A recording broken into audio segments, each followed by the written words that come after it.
Film yang disutradarai oleh Raihan Halim ini berkisah tentang ibu tiri muda bernama Huda Suhaimi yang berusia 28 tahun saat suaminya meninggal. Setelah kecelakaan maut itu, Huda kini harus mengasuh anak tiri dari suaminya bernama Arisa. Gadis itu baru beranjak remaja dan sangat membenci Huda.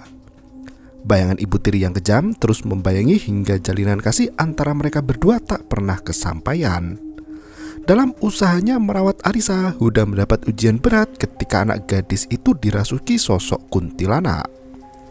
Untuk menyelamatkan nyawa anaknya, Huda harus membuktikan ketulusannya sebagai ibu sekaligus pelindung yang selalu ada.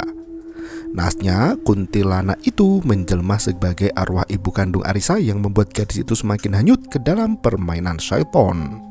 Mampukah Huda membuktikan perannya sebagai ibu tiri yang baik untuk Arisa? Berikut ceritanya.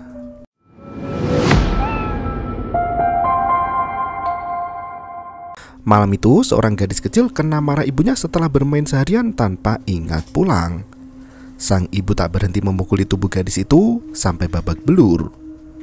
Tak puas melihat anaknya menangis, sang ibu turut melontarkan kalimat jahat yang merobek hati siapapun pendengarnya. Anak gadis itu masuk ke dalam kamar sembari membereskan buku sekolah yang masih berantakan. Karena pandai sekarang, Hah? Berani? Sang ibu terus mengejar seolah belum puas menyiksa si gadis malang. Di tengah teriakan ibunya, gadis itu melihat sosok yang selama ini dirindukan. Ia mendekati sosok itu dengan bernyanyi menyambut sosok nenek yang senantiasa melindungi. Nenek yang dilihat gadis itu tampaknya bukan hantu sembarangan. Sosok itu bisa menghipnotis anak kecil dengan mudahnya dan membawa mereka pergi ke alam gaib.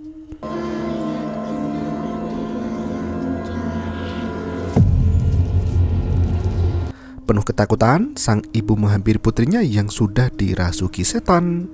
Seketika itu,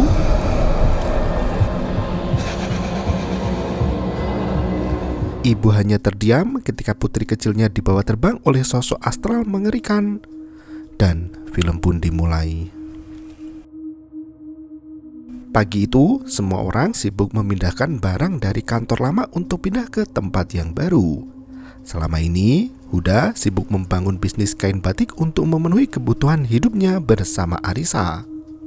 Saat semua orang sibuk bekerja, Arisa duduk termenung di dalam kamar. Foto ibu kandungnya masih terpajang rapi di atas meja bersama ayah yang kini telah tiada. Huda memanggil anak gadisnya dengan lembut dari balik pintu kayu. Ia membujuk Arisa untuk keluar dari kamar dan bergabung di studio.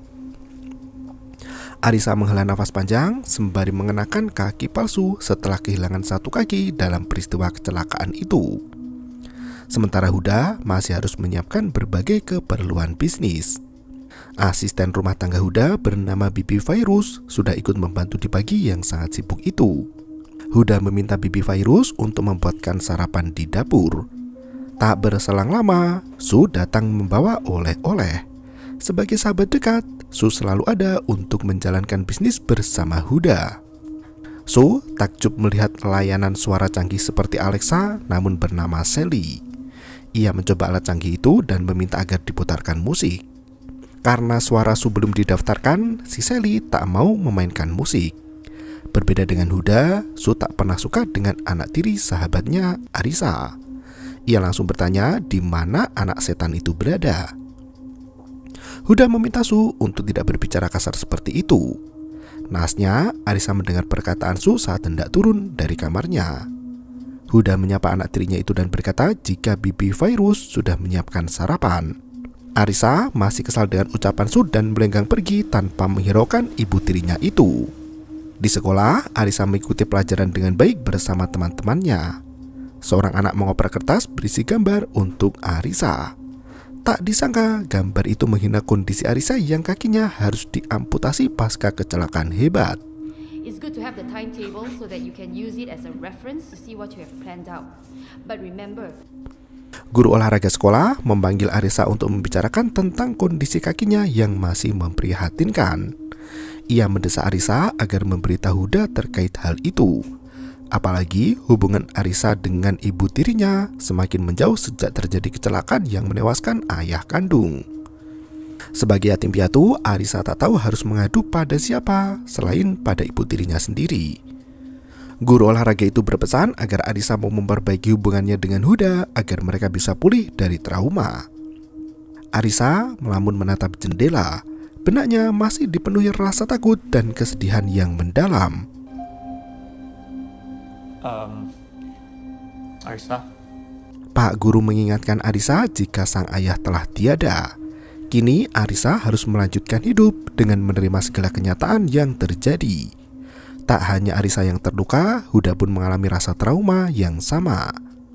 Arisa tak mau mengerti dan berkata jika tubuh Huda terlihat jauh lebih utuh daripada tubuhnya. Malam harinya, Huda memesan pizza untuk dimakan bersama Arisa. Karena rumah baru mereka belum tertata, Huda dan Arisa terpaksa makan di lantai. Huda membujuk Arisa untuk lebih banyak berkomunikasi dengannya. Arisa justru berkata jika komunikasi mereka sudah selesai dan melenggang masuk ke dalam kamar. Ya ke? Macam apa? Sudah cukup connecting.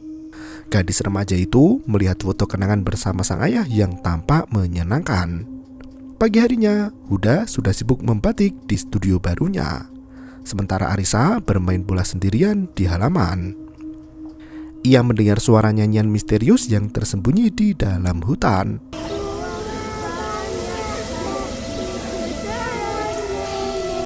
Arisa melempar bola ke dalam hutan terlarang. Huda panik menyadari Arisa tak ada di halaman. Ternyata gadis itu sudah berada di tengah hutan dan menemukan kuburan tua yang mengerikan. Anehnya, di dalam kuburan itu tampak 3 anak perempuan yang menjulurkan tangan ke arah Arisa.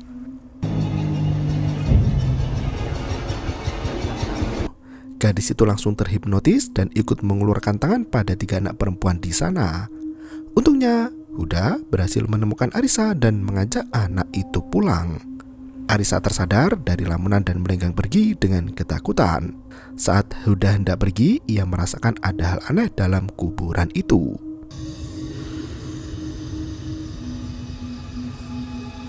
Di malam yang kian larut, Arisa sudah tertidur lelap di dalam kamar. Buku dan baju ayahnya masih terbungkus rapi di dalam kardus. Listrik di rumahnya mulai berkedip seolah ada entitas gaib yang menghampiri. Arisa memimpikan seorang wanita yang tengah hamil dengan darah bercucuran di kakinya. Wanita itu merintih dan mengerang kesakitan seolah hendak melahirkan. Arisa sampai terbangun mendengar teriakan dalam mimpinya sendiri. Tak disangka Arisa berjalan tidur dan sudah berada di depan pintu rumah. Pagi harinya, Huda mengantar Arisa untuk menuju ke sekolah dengan mobilnya. Ia bertanya apakah Arisa masuk ke kamar tadi malam. Ternyata Huda kehilangan sebuah kotak musik yang tergeletak di meja samping ranjang. Arisa justru merasa dituduh mengambil barang yang bukan miliknya. Ia langsung marah dan kesal dengan ibu tirinya itu. Sesampainya di sekolah, Arisa tidak ikut pelajaran olahraga dan melihat dari tribun. Ia terenyah begitu melihat hantu anak kecil yang menjulurkan tangan.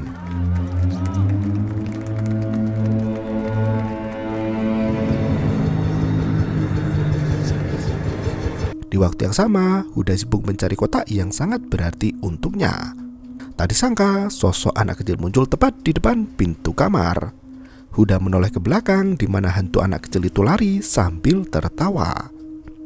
Huda melenggang pergi hingga selimut yang berhamburan itu membentuk sosok manusia.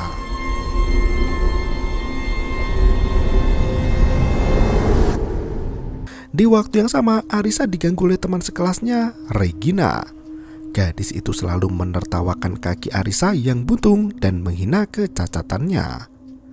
Tak tahan dengan sikap Regina yang sok jagoan, Arisa langsung melempar bola hingga mengenai kepala gadis itu. Regina jatuh pingsan dan membuat situasi semakin ricuh. Arisa dipanggil kepala sekolah untuk mempertanggungjawabkan perbuatannya. Huda ikut datang ke sekolah setelah mendapat telepon tentang kelakuan Arisa. Meski sudah menjelaskan bahwa Regina menghina dirinya, Arisa tetap mendapat hukuman. Pak Kepala Sekolah menegaskan bahwa perbuatan kasar dan kekerasan bukan cara yang benar untuk menyelesaikan suatu masalah. Sepulang dari sekolah, Huda sama sekali tak menceramahi Arisa ataupun marah padanya. Huda berkata jika ia juga sering berkelahi di zaman sekolah dahulu. Bahkan Huda sampai mendapat skors karena membuat keributan di sekolah. Huda membela Arisa dan berkata jika Regina memang pantas mendapat perlakuan kasar itu. Arisa sedikit terkesan, namun ia masih membenci ibu tirinya. Di malam yang mulai larut, Huda masih bekerja sambil menata ulang rumah barunya. Ia mendengar suara aneh dari ruang sebelah. Huda meminta Sally untuk mematikan musiknya. Ia pun memeriksa suara apa yang datang dari studionya bekerja.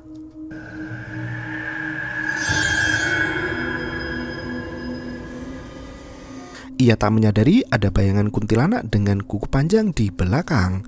Arisa muncul di belakang Huda sembari menyanyikan lagu nenek si bungkuk 3. Tampaknya Arisa kembali tidur berjalan hingga membuat Huda terkejut melihatnya. Huda membawa Arisa untuk kembali ke dalam kamar. Tak disangka ia menemukan kotak yang selama ini dicari-cari. Pagi harinya Huda berusaha menanyakan hal itu pada Arisa. Huda menegaskan bahwa kotak itu sangat berarti untuknya. Arisa merespon dengan kasar dan bersumpah jika ia tak pernah mengambil kotak itu. Arisa boleh. Arisa tak ambil. Orang cakap orang tak ambil, mesti orang tak ambil lah. Berapa kali Arisa nak cakap? Arisa bahkan berkata jika ibu tirinya itu tuli karena tidak mendengar ucapannya. Arisa melenggang pergi, meninggalkan Huda yang menahan air mata. Sesampainya di sekolah, Regina semakin membenci Arisa. Apalagi luka memar masih menempel di hidungnya. Di tempat lain, Su kembali berkunjung ke studio batik milik Huda. Mendengar cerita tentang Arisa, Su langsung mengolok-olok anak itu. Ia menuduh Arisa pura-pura tidur berjalan agar mendapat perhatian dari ibu tirinya.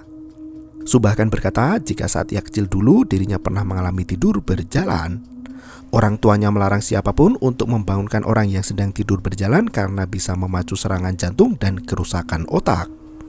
Suatu hari, Su kesal dengan kakak kandungnya sendiri. Ia pura-pura tidur berjalan hanya untuk menampar kakaknya itu. Jadi dong tak suspek apa-apa. 3 malam. Malam harinya Huda kembali mendengar suara aneh yang datang dari ruang kerja.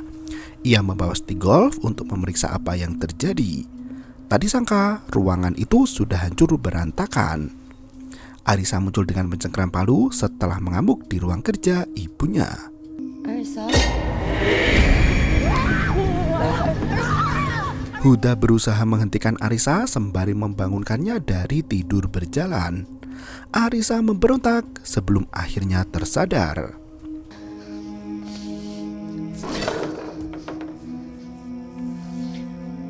Pagi harinya, Bibi Virus berusaha mendekati Arisa untuk berbicara empat mata. Ia mempersilahkan Arisa untuk bercerita apapun juga terkait perasaannya sendiri. Arisa berkata jika ia ketakutan. Ternyata gadis itu sering bermimpi buruk dan masuk ke dalam hutan. Dalam mimpinya, Arisa mendengar lantunan seorang wanita yang menunggu di tengah semak belukar. Arisa mendekati sumber suara itu dan melihat ibu kandungnya di sana. Tunggu Arisa. Bibi Virus membujuk Arisa untuk bercerita tentang mimpi itu pada Huda. Arisa menolak karena takut dikira gila. Saat Bibi Virus pergi, Arisa tiba-tiba sudah berpindah tepat ke dalam hutan. Ia melihat seorang wanita yang baru saja melahirkan di sana. Wanita itu menjulurkan tangan seolah hendak meminta bantuan. Arisa bersedia menolong wanita itu dan memberikan tangannya.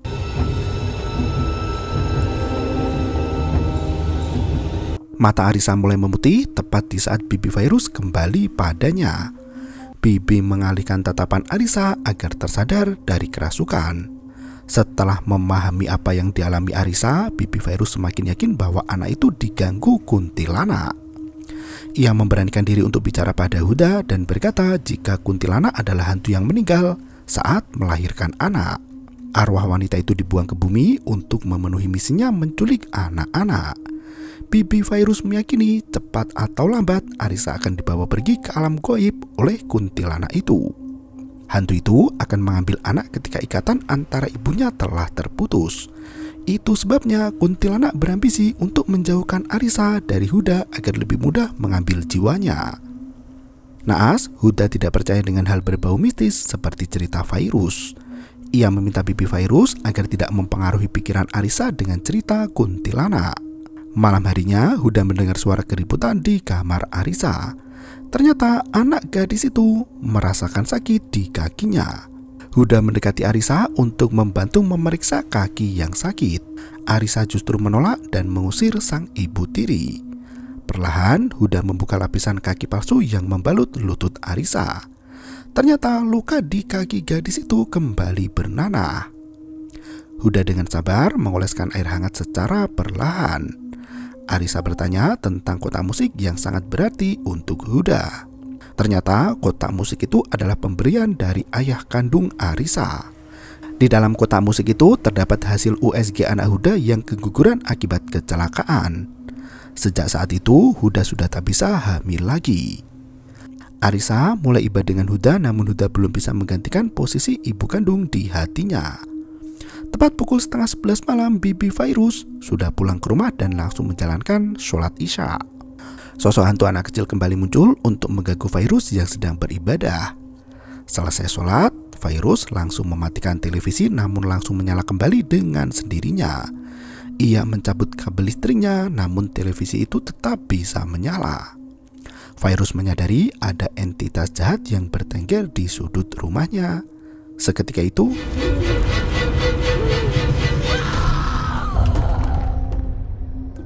di waktu yang sama, Arisa bersiap untuk tidur dengan earphone di telinga. Saat duduk untuk melepas kaki palsunya, earphone itu jatuh ke kolong ranjang.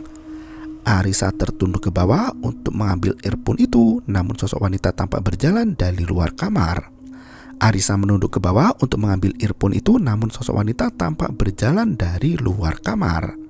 Sosok wanita itu naik ke atas ranjang hingga membuat Arisa semakin ketakutan. Gadis itu merangkak ke atas ranjang hingga tiba-tiba Huda terbangun mendengar teriakan Arisa. Ia berlari menuju kamar gadis itu, namun pintu kamar Arisa terkunci rapat. Huda terpaksa menjebol kunci pintu itu agar bisa masuk ke dalam. Arisa berusaha menyelamatkan diri saat kuntilanak itu menarik kaki palsunya. Huda sudah berhasil masuk ke dalam kamar di mana Arisa sedang menangis ketakutan. Sambil menunjuk ke kolong ranjang, Arisa berkata ada seseorang yang menarik kaki palsunya. Huda langsung menelpon polisi untuk meminta bantuan. Setelah diperiksa, pihak kepolisian setempat tidak menemukan adanya indikasi penyusupan. Mereka menduga Arisa mengalami mimpi buruk. Pagi harinya, Huda kembali bertemu dengan Su yang selalu negatif pada Arisa. Su berkata jika Arisa adalah anak yang nakal dan suka meminta perhatian. Huda mendapat telepon dari putri Bibi Fairuz. Anak itu mengabarkan jika ibunya menghilang tadi malam. Su menyarankan agar Huda beristirahat dari segala masalah yang membelitnya itu. Apalagi nanti malam ada acara reuni di mana Huda bisa melarikan sejenak dari permasalahan keluarga. Su bersedia menjaga Arisa agar Huda bisa bersenang-senang. Su malah berkata jika Arisa main-main dengannya, ia tak akan segan memberi pelajaran.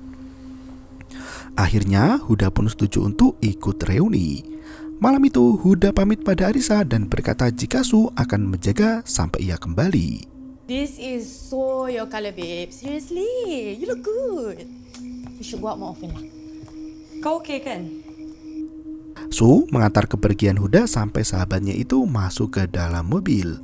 Setelah Huda pergi, Su berusaha bersikap baik di hadapan Arisa. Ia menawarkan makanan jika Arisa hendak memesan sesuatu. Gadis remaja itu tak tertarik dan masuk ke dalam kamar. Setelah mematikan lampu dan melepas kaki palsunya, Arisa bersiap untuk tidur. Ia terkejut ketika mengetahui kaki palsunya sudah berpindah tempat.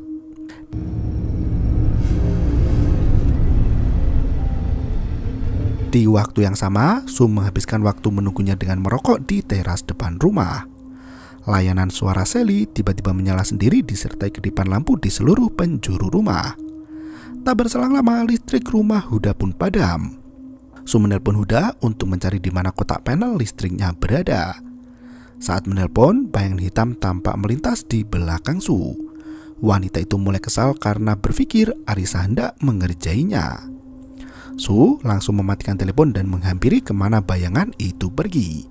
Begitu sampai di kamar Arisa, gadis itu tak ada di dalam sana. Ternyata Arisa kembali mengalami tidur berjalan dan mengacau di ruang kerja ibunya. Su mengajak Arisa bicara karena mengira gadis itu sedang bercanda.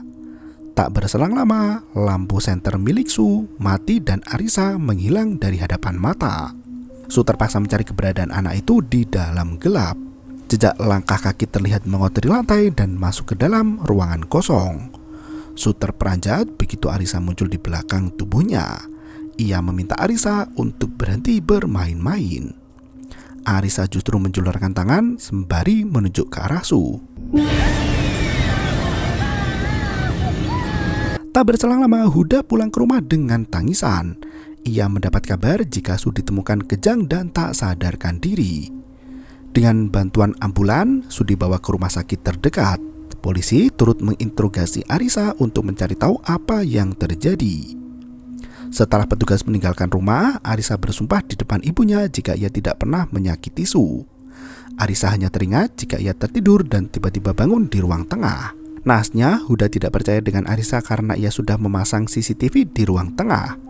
Dalam rekaman itu, Arisa tampak mengedap-ngedap dan melakukan kekacauan besar di ruang kerja Huda. Bahkan saat Su mencari Arisa, anak itu berlari dan bersembunyi ke ruang kosong. Huda sangat kecewa dengan sikap Arisa yang nakal dan kekanak-kanakan. Ia menuduh Arisa atas semua kekacauan yang terjadi baik di sekolah maupun di rumah. Arisa kembali menegaskan jika ia tidak melakukan semua yang dituduhkan kepadanya. Gadis remaja itu lari masuk ke dalam kamar dan menangis di hadapan foto sang ayah. Tiba-tiba sebuah mainan merah terjatuh ke lantai. Arisa melihat ke dalam mainan teropong itu dan menemukan sosok kuntilanak di kuburan tua tengah hutan. Di waktu yang sama, Huda menyadari ada yang aneh dengan gelagat Arisa saat terekam CCTV. Huda menemukan sosok kuntilanak dalam wujud bayangan hitam yang berdiri tepat di belakang tubuh Arisa. Di dalam kamar, Arisa menangis ketakutan dan Huda memberanikan diri untuk keluar menemui Arisa. Tak disangka anak itu sudah kerasukan setan dan bermain sendirian. Arisa berkata jika ibunya sudah menunggu di sana. Ia menuju ke jendela dan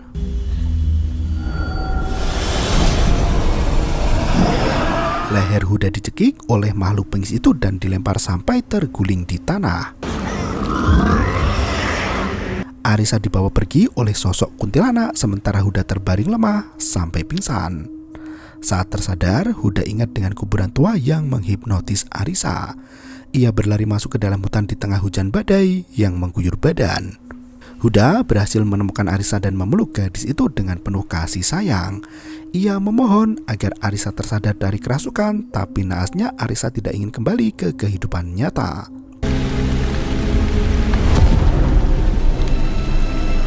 Tak disangka 3 hantu anak kecil sudah menunggu Arisa di sana. Tak hanya 3, kini puluhan arwah anak kecil mencuat dari makam masing-masing. Mereka menuju ke satu arah di mana kuntilanak itu berdiri tepat di belakang Huda. Wanita itu mengambil palu dan menancapkan ke kepala si kuntilanak. Nasnya kuntilanak itu bisa menghindar dan mencengkram tangan Huda dengan sangat kuat. Huda tak mampu menahan rasa sakit akibat cengkraman setan. Arisa justru berdiri melindungi kuntilanak itu. Ia merebut palu dari tangan ibunya dan bersiap untuk membunuh Huda. Saat itu Huda teringat dengan perkataan Bibi Virus. Kuntilanak hanya ingin menjalankan misi hidupnya sebagai ibu dan merawat banyak anak. Huda masih sangat menyayangi Arisa dan membuat gadis itu tersadar dari kerasukan. Seketika itu Arisa membawa Huda lari dari hutan terlarang itu, namun kuntilanak berhasil mencengkram kepala Huda. Kasih sayang Huda yang selalu melindungi Arisa membuat kuntilanak itu ingat dengan jabang bayinya. Kuntilanak itu menghilang sekejap mata, membiarkan tawanannya hidup selamat. Huda memeluk Arisa dengan penuh kehangatan di tengah dinginnya kuburan, dan film pun berakhir. Mitos tentang ibu tiri yang jahat tampaknya telah mendarah daging di hati anak-anak. Selama berabad-abad ada lebih dari 900 cerita internasional yang ditulis tentang ibu tiri jahat, diikuti dengan berbagai adaptasi dari pembuat film.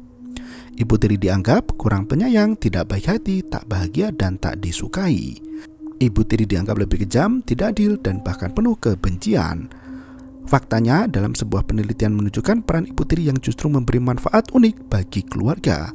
Ibu tiri yang baik bisa menjadi perekat yang menyatukan anggota keluarga suaminya setelah berpisah dan memberikan dukungan ekstra bagi anak-anak yang berduka. Oleh karena itu, jangan cepat menilai keburukan orang hanya dari kabar burung yang beredar. Teliti lagi setiap informasi agar tidak salah konsepsi dan jadi miskomunikasi. Terima kasih dan sampai jumpa. Yo, bermau, itu ketarep.